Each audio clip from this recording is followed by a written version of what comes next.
Class 8 Hindi व्याकरण। आपका first lesson है भाषा और व्याकरण।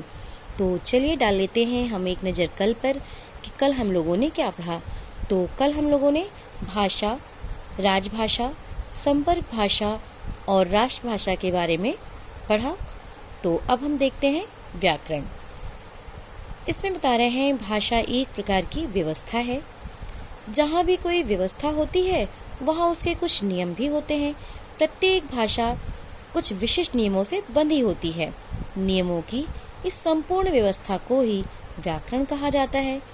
यहाँ यह ध्यान रखने योग्य तथ्य यह है कि भाषा का निर्माण व्याकरण से पहले होता है। इसमें बता रहे हैं कि ध्यान देने वाली बात यह है कि पहले भाषा का निर्माण होता है, फिर उसके व्याकरण का। किसी भाषा के व्याकरण का समुचित ज्ञान होने पर ही कोई व्यक्ति उस भाषा को उचित प्रकार से व्यवहार में ला सकता है। व्याकरण भाषा का शुद्ध प्रयोग सिखाता है।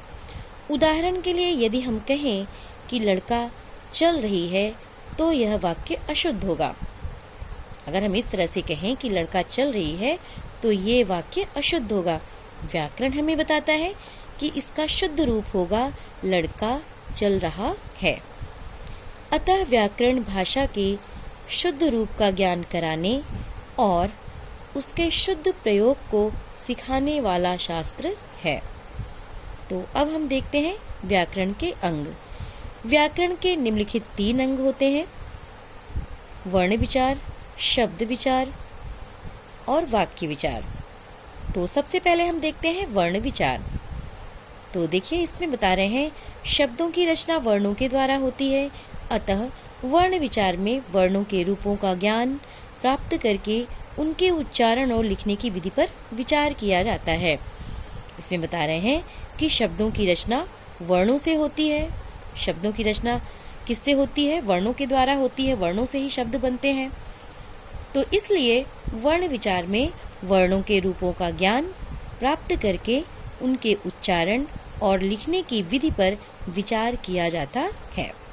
तो अब हम देखते हैं शब्द विचार। इसमें देखिए बता रहे हैं प्रत्येक भाषा का शब्द भंडार विशाल होता है। प्रत्येक भाषा का शब्द भंडार बहुत बड़ा होता है। भाषा अपनी आवश्यकता अनुसार या तो शब्दों का निर्माण करती है अथवा उन्हें विभिन्न स्रोतों से ग्रहण करती है। अतः शब्द विचार के अंतर्गत शब्दों के भेद, उत्पत्ति, बनावट और परिवर्तन का अध्ययन किया जाता है। इसमें बता रहे हैं कि प्रत्येक भाषा का शब्द भंडार विशाल होता है। भाषा अपनी आवश्यकता अनुसार या तो शब्दों का निर्माण करती है अथवा उन्हें विभिन्न स्रोतों से ग्रहण कर लेती है। अतः शब्द विचार के अंतर्गत शब्दों के भेद, उत्पत्ति, बनावट और परिवर्तन का अध्ययन किया जाता है।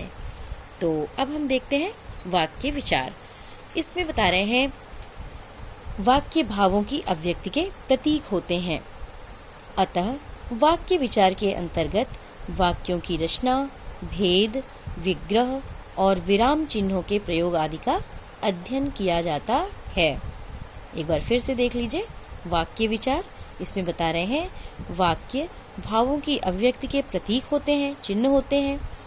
अतः इसलिए वाक्य विचार के अंतर्गत वाक्यों की रचना, भेद, विग्रह और विराम चिन्हों के प्रयोग आदि का अध्ययन किया जाता है।